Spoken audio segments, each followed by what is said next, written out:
zvekuti ndaiti ndikatasa mwana kudai so ndaimupa mukaka mwana anga asingayamwi manesi omboyombo ndimbomupa mvura yaingoyerera yoga asi ndoda kutaura kuti ruoko rwaMwari rwandakaona hatigone kudzidzisa munhu kuti usanwe doro hatigone kudzidzisa munhu zvakare kuti usaite chipfambi tinongoparidza seshoko raMwari achatoziva chinozorambidza munhu iyeye ndokunge apfekwa naJesu mwoyo make. Pano tinotenderwa kuti munamato unongogezwa oti batai pakati padombo ramai awa munhu waMwari wonamatira. Kana uchida news dziri up to date wangu Bahasha TV no the best entertainment reti kubva kumarutivi mana yese muZimbabwe. Bahasha TV nyaya sezvadziri. Our media crew traveled to Domboshava, opposite Mberechena Growth Point, to learn more about the Thessalonica Apostolic Testimony Church, which has recently drawn attention in the community.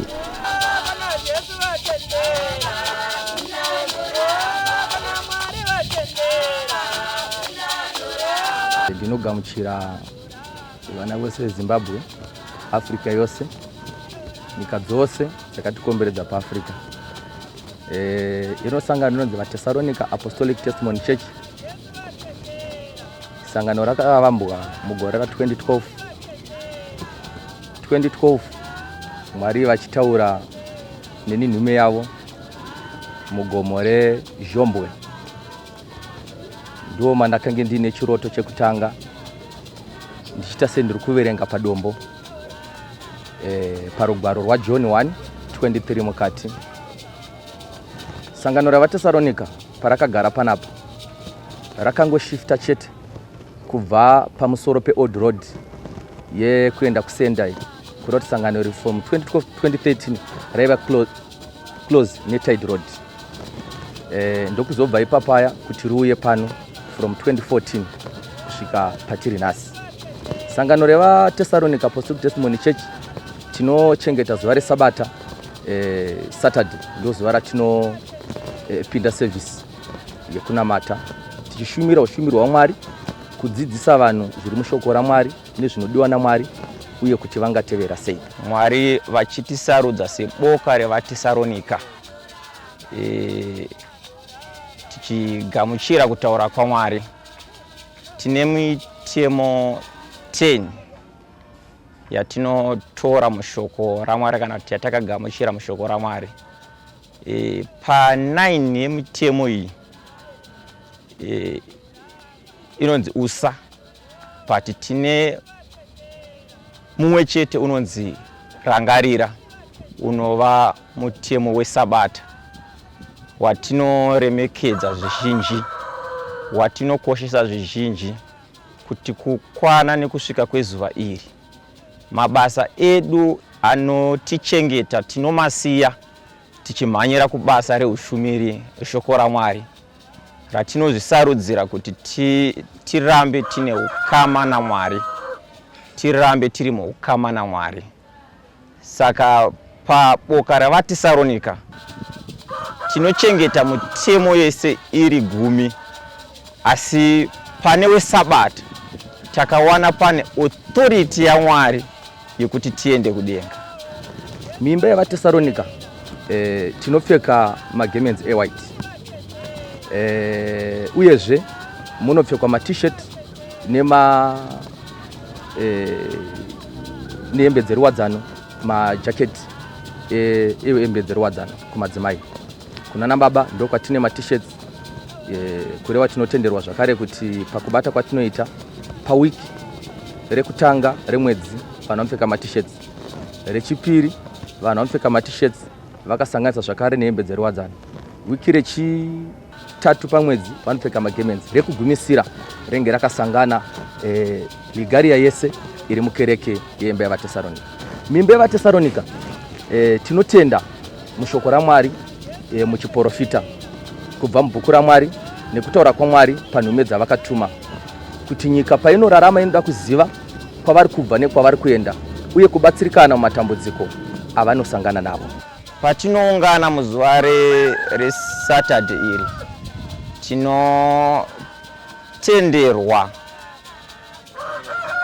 tichitenderana nekutaura kweshoko raMwari kuti tinoungana tichigadzira ukama hwemweya muna Kristu.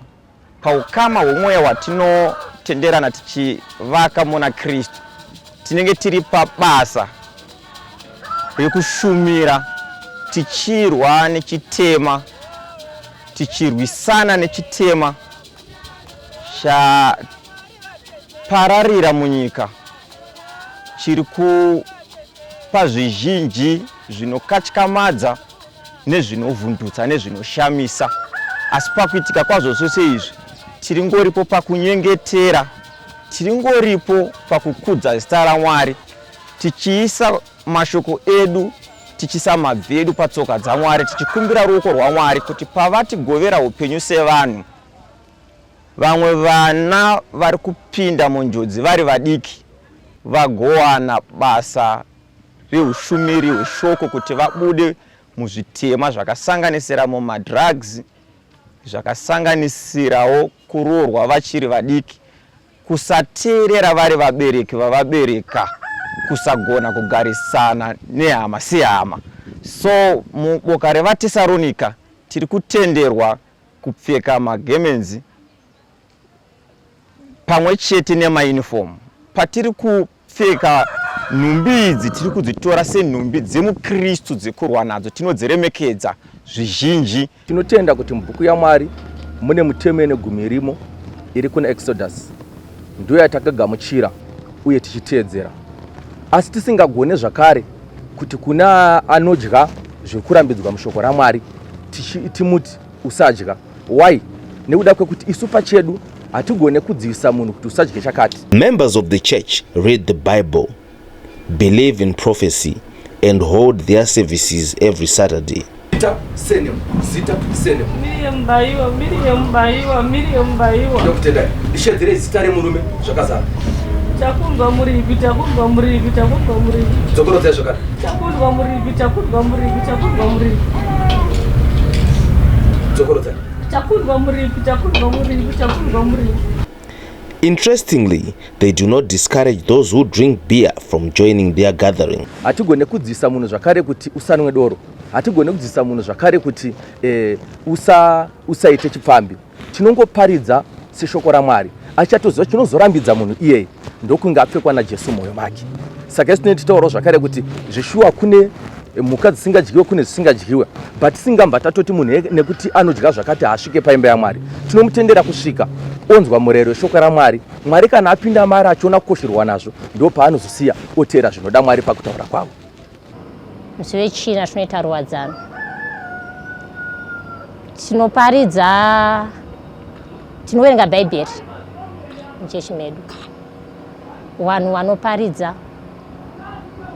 munhu anenge atina kuti anoparidza munhu anenge akati munhu anenge auyawo achinzwa kuda kuparidza, anenge angotumwawo atumwa nemweya anoda kuparidza, anotendwa kuparidza zvake kana achinzwa kuti ndinonzwa kuda kuparidziro waidza Mwari, anoparidza zvake. Kereke yevaTesaronika inooneka muno muDomboshava, niye pamvere chena shops. Ine branch zvakare riri kuWarren Park opposite paMeric pamashops pachikomapo.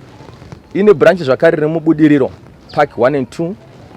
Ine branch zvakare riri kuMabvuku opposite paHunter mupark iyo imomo. Ine branch zvakare riri kuGweru kuMkoba 3.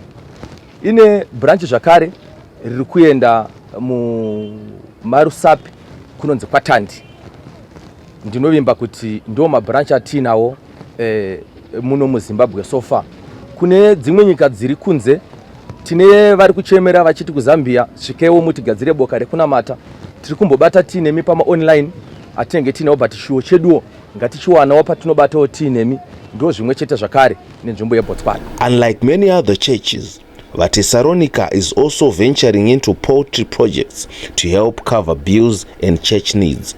Muboka rembe yevaTesaronika mune zvizhinji zvirimo, uyezve zvatiri kuramba tichinamatira kuti kuna Mwari vatipe simba zvisadzikidzike, kureva kuti pazvipfuyo zvimwe zvamuri kuona panapa zvipfuyo zviri kuincluda maproject anoitwa mukereke yemba yavatesaronika yatiri kuedza kuti tisimudze tigadzirewo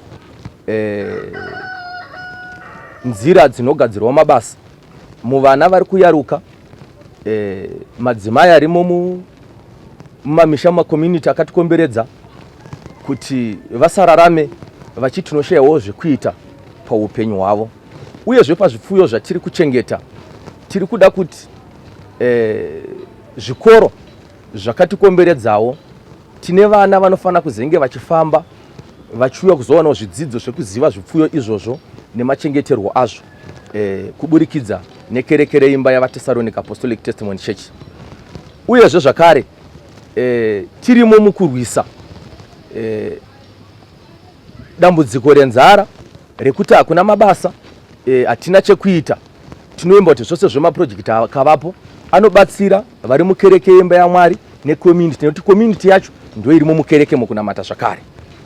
Uyezve chatibatsira kuti tibvise vana pakuswera vachitandara vasina zvavari kuita kuti vazoburikidza vakutora zvinodhaka kana kuti vakutamba nezvinodhaka vorasikirwa neutano hwenyama yavo kana kuti nenjere dzavo kuti upenyu hwavo ndechipi chavanofana kuzokoshesa chinofana kuitika panyika.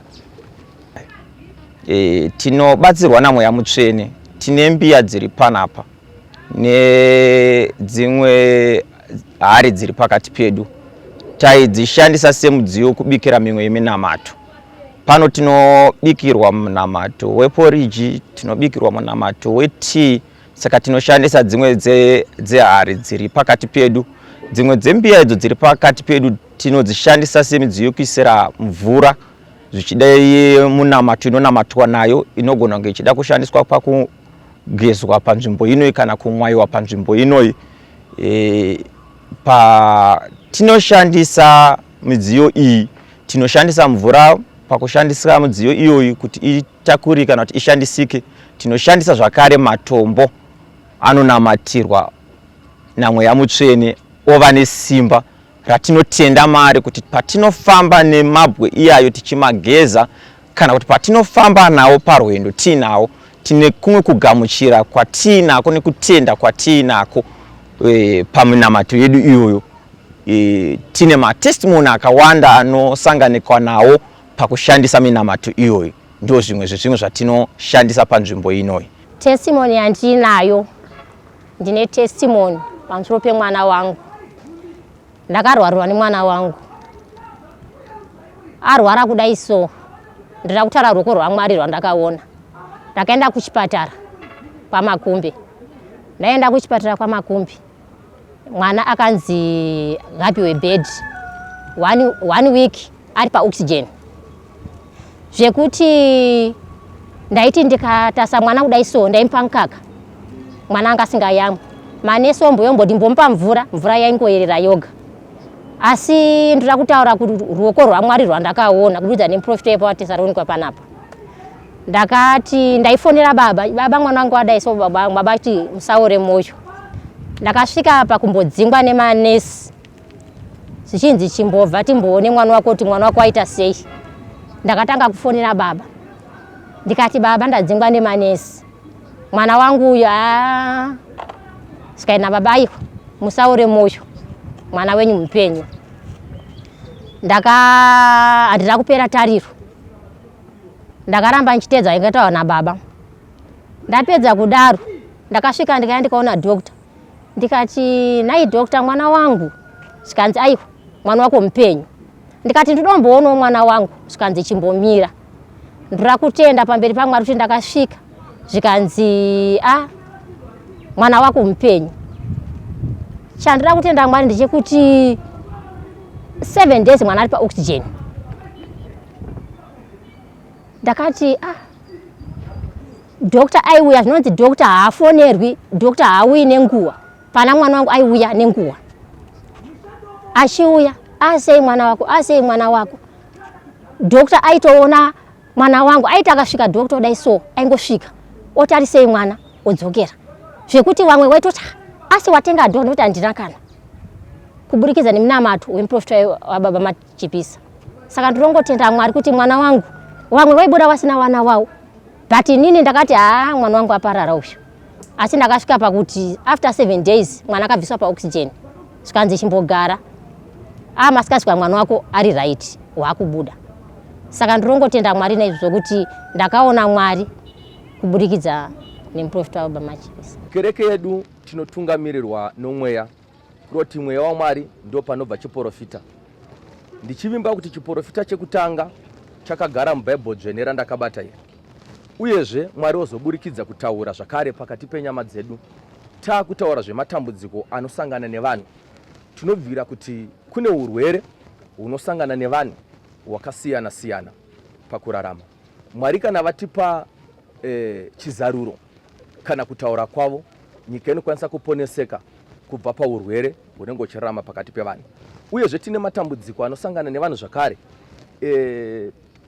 ekushayiwa kwamabasa kana kuvapa mabasa, but zvinhu zvacho zvisiri kufamba zvakanaka, kuvambuka kwemaprojekti, but project isiri kufamba, kuvambika kwemabhizinesi okwira achidzika.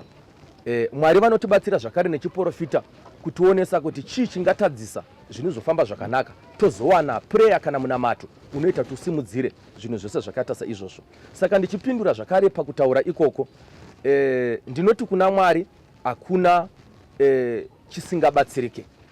Kureva kuti kumatambudziko ose anobata vanhu, kuna Mwari anobatsirika, asi zvinoenderana nekuti ibasa ripi rawashongedzwa naro naMwari, uyezve pawakumbira kuna Mwari vapindura zvakanangana nei padambudziko remunhu wawakatarisana naye pachinhu ichocho. Asi pandiri kuverenga zvakare ndichiti pamatambudziko iwayo, tiri kuti pamatambudziko ose anobatsirikana. Tine zvimwe zvirwere zvinorarama muvanhu. Pane zvimwe zvirwere zvatisingagone kutaura kuti zvinoda munamato.